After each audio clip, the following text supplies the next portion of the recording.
दोस्तों, आपका स्वागत है एग्जाम क्लिस के ऑनलाइन पोर्टल में। इस वीडियो हम लोग देखने वाले हैं यूएन के बारे में जो इंपॉर्टेंट क्वेश्चन परीक्षाएं पूछे जा रहे हैं रेलवे की। आपने देखा होगा जो रेलवे का पेपर चल रहा है उसमें कुछ विशेष टॉपिक से क्वेश्चन बार बार हर शिफ्ट में रिपीट हो रहे हैं। जैसे कि आपका यूएन से क्वेश्चन पूछा जा रहा है कि बताइए इनमें से कौन सा स्थायी सदस्य है, कौन सा अस्थायी सदस्य है, किसके पास वीटो पावर है। सैटेलाइट से भी क्वेश्चन पूछा जा रहा है, इनमें से कौन सा संचार उपग्रह है, पहला उपग्रह कौन सा था। इसी तरीके से कंप्यूटर से भी क्वेश्चन पूछे जा रहे हैं कि बताइए यूआरएल का फुल फॉर्म क्या है, इनमें से कौन सा ऑपरेटिंग सिस्टम नहीं है, कौन सा वायरस नहीं है, कौन सा सर्च इंजन नहीं है। तो ऐसे सारे टॉपिक को हम एक एक करके कवर कर रहे हैं। हमने कंप्यूटर के फुल फॉर्म को कवर कर लिया है, मुख्यमंत्री और राज्यपाल को भी कवर कर लिया है और इनपुट आउटपुट सिस्टम को भी कवर कर लिया है। अगर आपने वो वाले वीडियो नहीं देखे हैं तो वो चैनल पर उपलब्ध हैं, आप पहले जाकर उनको देख सकते हैं।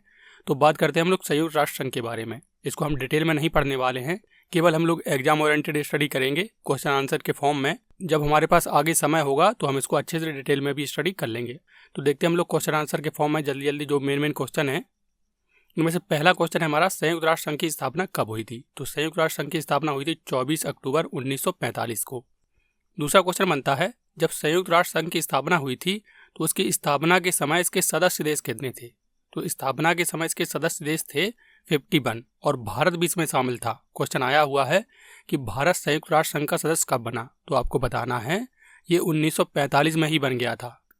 फिर बात आती है इस समय इसके सदस्य देश कितने हैं वर्तमान में। तो वर्तमान में इसके सदस्य देश हैं 193 देश और 193वां ज्वाइन हुआ है साउथ सूडान। अब बात आती है इसके ध्वज की, इससे भी क्वेश्चन पूछ लिया जाता है। तो संयुक्त राष्ट्र संघ का यानी कि यूएनओ का जो ध्वज है उसमें विश्व का मानचित्र बना हुआ है और उसके ऊपर जैतून की दो पत्तियां बनी हुई हैं क्रॉस के आकार में। और संयुक्त राष्ट्र संघ की कार्यकारी भाषाएं कौन कौन सी हैं। तो संयुक्त राष्ट्र संघ की कार्यकारी भाषाएं हैं अंग्रेजी व फ्रेंच और अन्य भाषाओं को मान्यता मिली हुई है। वे कौन कौन सी हैं, चीनी, रसियन, स्पेनिश, अरबी। इनको आपको याद करने की जरूरत नहीं है। अगर आपको इसके स्थायी सदस्य याद होंगे तो ये भाषाएं भी आपको आसानी से याद हो जाएंगी, केवल 2 आपको याद करनी पड़ेंगी। तो इनको हम लोग बाद में याद करेंगे अच्छे से। अब बात आती है इसके बजट की, इससे भी क्वेश्चन आता है। तो संयुक्त राष्ट्र संघ का जो बजट होता है वो हर दूसरे वर्ष संयुक्त राष्ट्र महासभा में महासचिव द्वारा पेश किया जाता है। हालांकि ये महासचिव इसका अध्यक्ष नहीं होता है महासभा का, फिर भी जो बजट होता है वो महासचिव पेश करता है। तो हम लोग आगे देखेंगे ये महासचिव किसका हेड होता है। इसका जो बजट होता है, इसके बजट में जो विकसित देश हैं जैसे कि अमेरिका, जर्मनी और जापान वो ज़्यादा सहयोग करते हैं। भारत तो केवल इसका 1% ही दे पाता है। फिर भी भारत दूसरे अन्य तरीकों से जैसे कि दवाइयाँ उपलब्ध करा के अन्य देशों में सेना भेज के काफ़ी मदद करता है यूएन की। अब बात आती है संयुक्त राष्ट्र संघ के अंग कितने हैं। तो संयुक्त राष्ट्र संघ के वर्तमान में 6 अंग हैं। इनमें से पहला है आपका महासभा यानी कि जनरल असेंबली, दूसरा है सुरक्षा परिषद सिक्योरिटी काउंसिल, तीसरा है सामाजिक एवं आर्थिक परिषद इकोनॉमिक एवं सोशल काउंसिल, चौथा है प्रन्यास परिषद यानी कि ट्रस्टीशिप, पांचवा है अंतर्राष्ट्रीय न्यायालय इंटरनेशनल कोर्ट ऑफ जस्टिस, छठा है सचिवालय यानी कि सेक्रेटरीट। अब देखते हैं इनमें से कौन कौन से क्वेश्चन बनते हैं। हम डिटेल में इनको नहीं पढ़ रहे हैं, बस क्वेश्चन के फॉर्म में इनको देख रहे हैं। तो महासभा से जो क्वेश्चन बनता है कि बताइए विश्व की लघु संसद किसे कहा जाता है। विश्व की लघु संसद कहा जाता है महासभा को। और सुरक्षा परिषद को क्या कहा जाता है। सुरक्षा परिषद को कहा जाता है दुनिया का पुलिसमैन, क्योंकि जो सुरक्षा परिषद होती है वो विश्व के सभी देशों की आतंकवाद जैसे बड़े खतरों से सुरक्षा करती है। तो इसको कहा जाता है दुनिया का पुलिसमैन। और जो आर्थिक एवं सामाजिक परिषद होती है, इसी के अंदर आपने सुना होगा यूनेस्को जो संस्था है जो विश्व की सांस्कृतिक धरोहरों का संरक्षण करती है, वो इसके अंडर में काम करती है। और चौथा होता है ट्रस्टीशिप प्रन्यास परिषद। तो ये ट्रस्टीशिप समझिए क्या है, जैसे कि कोई बहुत बड़ा विकसित देश है वो छोटे छोटे गरीब देशों का ट्रस्टी बन जाता है, जबकि उस गरीब देश में लोग अशिक्षित हों और ज्ञान नहीं हो कि हमें अपने देश का शासन कैसे चलाना है। तो जो विकसित देश होता है वो उसका शोषण ना करके उसको विकास करने में मदद करता है। तो यही होता है ट्रस्टीशिप। आज के ज़माने में तो सभी लोग होशियार हो गए, इंटरनेट का ज़माना आ गया है, तो अब ट्रस्टीशिप यानी कि प्रन्यास परिषद का काम एकदम खत्म हो गया, इसकी कोई ज़रूरत नहीं रह गई है। सभी देशों के लोग अपना अपना शासन चलाने लगे हैं, सभी लोग होशियार हो गए हैं। उसके बाद आता है अंतर्राष्ट्रीय न्यायालय। तो अंतर्राष्ट्रीय न्यायालय है जो वो जब 2 देशों में झगड़ा हो जाता है तो उसको निपटाने का काम करता है। और सचिवालय है जो वो यूएनओ का पूरा कार्यभार संभालता है, यानी कि डेली प्रतिदिन जितने भी काम होते हैं वो सचिवालय के द्वारा ही किए जाते हैं। अब इस सुरक्षा परिषद में 15 सदस्य देश होते हैं, जिसमें से 5 स्थायी होते हैं और 10 अस्थायी देश होते हैं। 5 स्थायी देश कौन कौन से हैं। तो 5 स्थायी देश हैं अमेरिका, ब्रिटेन, चीन, फ्रांस, रूस। इसको आप ऐसे याद रख सकते हैं ABCDEFG से कि ABCFR जो हैं वो स्थायी सदस्य हैं। इसमें से A for America, B for Britain, C for China, F for France, R for Russia. आप 2-3 बार बोल के देखेंगे तो आपको बहुत आसानी से याद हो जाएंगे ये।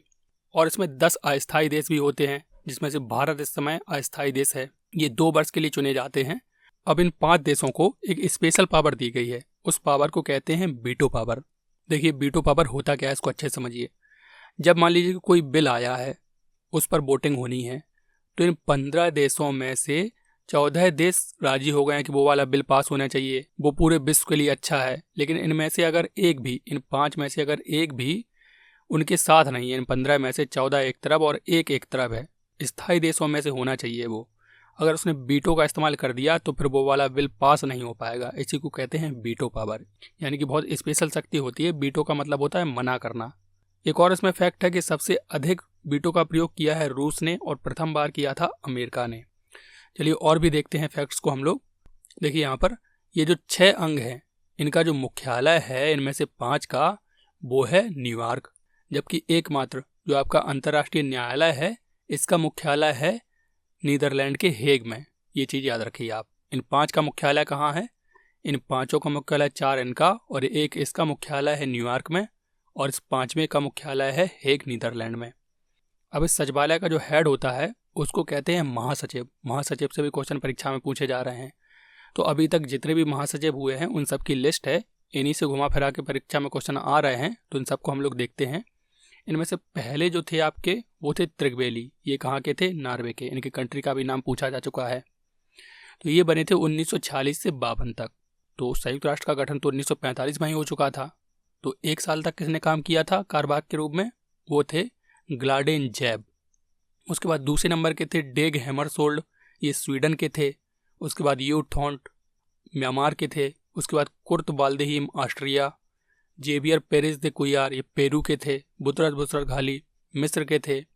कोफी अन्नान घाना के। बान की मून दक्षिण कोरिया के। और एंटोनियो गुटरेस जो वर्तमान में है पुर्तगाल के हैं।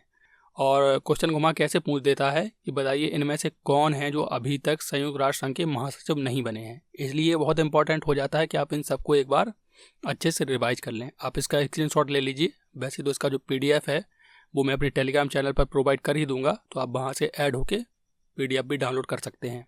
तो वीडियो की शुरुआत में हमने कहा था ना कि जो भाषाएं हैं उनको याद रखना बहुत आसान है, केवल आपको 2 याद करना पड़ेगा, बाकी आपको याद हो जाएंगी। तो स्थायी सदस्यों को तो हमने अच्छे से याद कर लिया है, उसी से हमें भाषाएं याद हो जाएंगी। स्थायी सदस्य हैं आपके ABCFR, यानी कि अमेरिका, ब्रिटेन, चीन, फ्रांस और रसिया। तो अमेरिका और ब्रिटेन की कौन सी लैंग्वेज है? अमेरिका और ब्रिटेन की है अंग्रेजी। उसके बाद जो फ्रेंच लैंग्वेज है वो है फ्रांस की। चीन की लैंग्वेज चाइनीज, ये देखिए यहाँ पर है।